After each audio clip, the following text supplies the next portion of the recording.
She's an upper year student at Mount Allison International Relations, and I'll pass it over to you to introduce the title, and then we'll have this discussion at the end. Great. All right. So my name is Bergmann, and my presentation is entitled Human Wrongs of Sovereignty, Security, and International Human Rights That Fail the Internally Displaced. This presentation is based off of a paper that I wrote for David's Global Governance course, whose thesis was how the continued lack of respect for internally displaced persons' human rights is due to inefficiencies in the international human rights legal system and persistent archaic notions of state sovereignty and state security. So in order to address this thesis, I've kind of broken the presentation down into 4 different parts. First of all, we need to recognize what an internally displaced person is, what makes them different from refugees, and why this distinction is so important.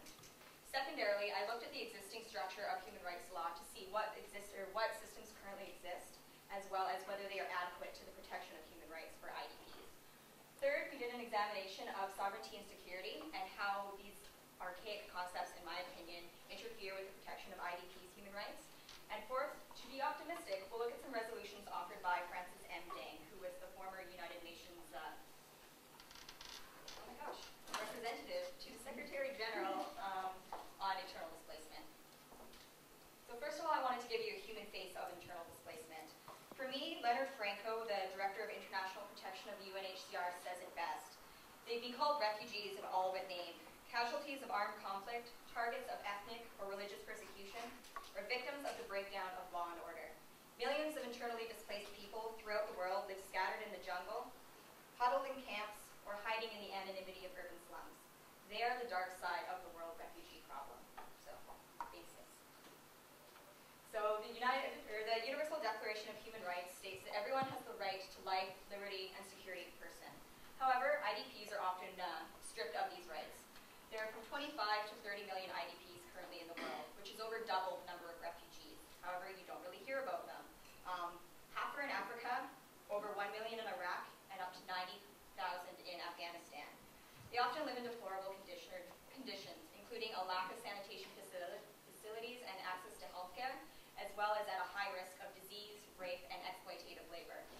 Although, or because it's so geographically dispersed, the causes for internal displacement do vary based on the actual case, but the 4 major ones are internal conflict, communal violence, forced relocation, and other human rights violations. So here's a map of worldwide displacement as of January 2012 from the Internal Displacement Monitoring Center. As you can see, internal displacement is not isolated to one part of the world. It's not isolated to one geographical location. This is an international problem that affects every single continent except Australia, but I'll read some note. Okay, so first of all, because we're dealing with legal terms, I'd like to define what an IDP is. According to the 1998 Guiding Principles on Internal Displacement, an IDP is persons or groups of persons who have been forced or obliged to flee or leave their homes or places of habitual residence, in particular as a result of or in order to avoid the effects of armed conflict, situations of generalized violence, violence in human rights, or natural human-made disasters, and who have not crossed internationally recognized state borders. There are 2 major components of that definition. First off, being the coerced movement away from home, and secondarily, that this movement does not cross an internationally recognized border. This is increasingly problematic because it automatically excludes internally displaced persons from the 1951 Geneva Convention on the Status of Refugees. Therefore, they're not given the same international protection that would be assigned to refugees, and which leaves them at a really disadvantaged position because oftentimes it is the domestic governments themselves who are persecuting these IDPs and making their conditions so deplorable. So, following that, there's been an argument about the definition. Some, such as Luke Lee, who is one of the directors on international law, believe that there should be the same definition for refugees and IDPs because the only difference in their situations is essentially geographical, and that any definition that would exclude refugees or exclude IDPs would essentially strip people of their rights, and it could narrow people from protection. However, myself included, there are a lot of academics who believe that there should be different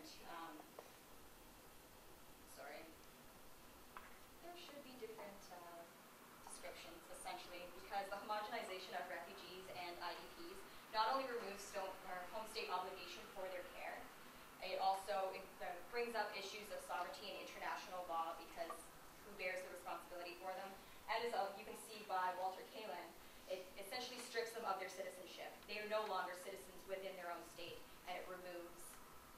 kind of their attachment to where they are actually from. So, obviously, an international structure has to be introduced in order to protect the rights of IDPs. As you can see in Oppenheim's international law, violations of universal minimum standards of human rights in a grossly violent and persistent manner cease to be a matter solely concerned to the state, even if directed only against its own citizens. So, international law, essentially. Here's an overview of the existing structures that currently protect both the basic rights and specific rights of IDPs. Brief overview of all of them. The 1945 United Nations Charter in Articles 1, 55, and 56 obligate the tasks to sovereign nations for providing political and legal protection to vulnerable groups and promote and ensure the respect for human rights. The 1946 UN Commission on Human Rights, among other things, study, monitor, address the problems of internal displacement, and try to address the root cause of internal displacement so that it can be addressed. The 1948 Universal Declaration of Human Rights established internationally recognized human rights, or definitions for human rights and fundamental freedoms.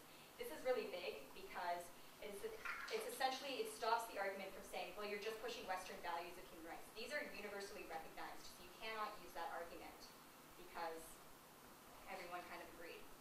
The 1966 ICCPR serves in the identification of major human rights problems domestically, as well as calls for the creation of sustainable solutions. So this one is really kind of goes off the bar. It's not very confrontational. It's essentially encouraging domestic governments to recognize these problems that IDPs face and to come up with solutions, and they will offer support as well. So instead of external actors coming and being like, you're doing this wrong, you need to fix it, this body is essentially being like, well, you should probably recognize and try to fix what is going wrong right now, and if you need help, we will be there for you. The 1992 representative to the Secretary General on the Human Rights of IDPs reports directly to the Secretary General on problems and solutions regarding internal displacement and is an extension of the Commission of Human Rights. So this is really important because it is one of the first posts that looks specifically at IDPs and the specialized problems that they face. The Declaration of International Law and Principles of IDPs, this one is a really big one because first of all, it codifies the right for IDPs to request and receive international humanitarian assistance, both against other international forces, such as the US going into Iraq, or against their own domestic governments, such as people in Somalia might say, this is happening. Secondarily, it codifies that national sovereign nations are the primary actors of protection. So it's not going to be outside institutions, such as the UNHCR, that are responsible for protecting the rights of IDPs. It's going to be the domestic governments that put them there in the first place. And third, it encourages that intervention is friendly. So a lot of people will look at intervention and say, oh, this is really terrible because all these actors are coming out and trying to like enforce their own agendas. And this one says no, like if people are dying and they are in a lot of trouble, you need to look at this as we are helping you to protect your own citizens. We are not trying to come in with our own agendas. The 2001 Guiding Principles on Internal Displacement are basically the major thing on internal displacement, and they reiterate and supplement the concepts that we've talked about before. So that is national responsibility for IDPs, prevention, or basically prevention of internal displacement. So don't internally displace your people, essentially. Offer protection and assistance for IDPs who find themselves in that situation, and then also ensures that IDPs have the right to ask for and receive international aid. And then finally, we come to the responsibility to protect, which is actually a Canadian declaration, which I'm very excited about. And it looks at the question, if humanitarian intervention is indeed an unacceptable assault on sovereignty, how should we respond to it? R2P is actually a really comprehensive document, and I encourage you all to read it if you're really interested in this. But the main part for me is that it calls for the reconfiguration of how we conceive the ideas of human security and sovereignty of responsibility. And those are concepts that we'll kind of get into later in the presentation. So, as you can see, all of these things kind of, they not only promote basic human rights and focus specifically on IDP rights, but they also get into bigger issues such as approval of humanitarian intervention, which a lot of people are not so fond of, and for the establishment of external bodies, which is a direct challenge to traditional sovereign conceptions. So there are a lot of limitations to international law thus far. First of all, a lot of these declarations are not legally binding, which means that there is no obligation for states to follow the recommendations drawn up by policymakers and academics and professionals.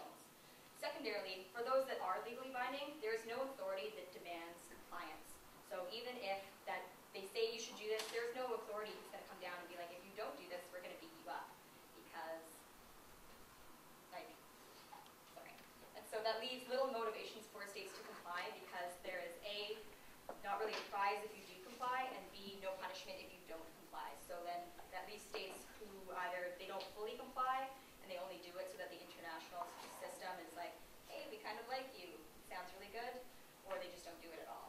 And finally, as we'll talk about, it is increasingly pitted against the ideas of sovereignty and security. So we'll finally get into that. The traditional idea of neo-realist sovereignty and security began with the 1948 Treaty of Westphalia, which guaranteed territoriality and domestic authority. This essentially states that states are unitary actors with given preferences that maximize their own utility without regard to the welfare of other actors. So I'm like losing all my papers. Okay, so states were initially created to protect people, but they become this institution within themselves, and that is no longer their major goal. They've instead of focusing on the protection of people worldwide, they've become to focus only on domestic issues, which means that there can be no longer be such a concept as international human rights if people are only willing to enforce and look at human rights within their own context. Secondarily, security policy has been traditionally framed in the terms of what security means to states, either in the terms of hard or soft power. This has led to trends that physical violence and other variants of hard power are considered to be the highest issues of security, and human suffering and mass poverty has become a non-issue, essentially. So obviously, there are a lot of limitations to the way that we conceive sovereignty and security when talking about international human rights. First of all, this divides worlds into constituencies of justice. As I mentioned, there can be no conception of an international human rights if we are breaking things into domestic state-centric things. So human rights in the United States is something completely different than human rights in Uganda because we are not willing to reinforce the recognized human rights under the UDP, I don't know the acronym, Universal Declaration of Human Rights. Essentially, or secondarily, it focuses on state-centric security policies. So instead of promoting things like human life, which I think I have the definition here somewhere, is determined in terms of propagation, birth and mortality, level of health, life expectancy, and longevity. We are basically looking at things in the state, or the point of view of the state. So that's enemies of the state and what could compromise the institution of the state as opposed to the people who live under it. And thirdly, it leads to a reluctance to intervene when necessary. Because first, you can see the quote here by Thornton, that independence and freedom as a state would be enough to grant the individual freedoms of people who live under that state. Well, when that isn't the case, states are afraid that they are going to be intervened in themselves, so they're unwilling to set the precedent by intervening into other people's as well. So, what can be done? Because we should all be optimists and not pessimists and try and change the world. The revolution. So, following the suggestions of Francis M. Deng, who, as I said, was the UN representative on internal displacement, we should strengthen existing structures, amend international law, and reconceptualize our ideas of sovereignty and security. So first of all, we'll go into collaboration and coordination. Deng is really pessimistic in the fact that it's going to be one organization that can take care of IDPs in the long run. So he's calling for collaboration of all the current actors that currently exist, such as in NGOs or civil society, to work together in order to overcome this problem. Also, he's really pessimistic that this would even be established due to current ideas of sovereignty and intervention. Secondarily, we have to focus on a balance from national protection and the responsibility towards protection. This includes creating country profiles that increase understanding of what causes internal displacement and what the challenges of internal displacement are, and the assessment of international law to see whether these are adequate or if these should be changed. And third, he calls for a plan of action, which not only evaluate the challenges and solutions for internal displacement, but also which reconcile sovereignty issues with the issues of internal displacement. Secondarily, he calls for amendments to international law. This can include changes in terminology, such as the specific address to internal displacement, and defining additional rights for people who are internally displaced, because they do face challenges that refugees normally wouldn't. They also calls for the creation of a hard protection mechanism, such as peacekeepers which can safeguard civilians, or the promotion of economic or political sanctions for states that basically do not comply to international human rights standards. And third, he calls for the establishment and legal ratification of the guiding principles and the responsibility to protect, which should be fully endorsed by the Security Council, because they are primarily responsible for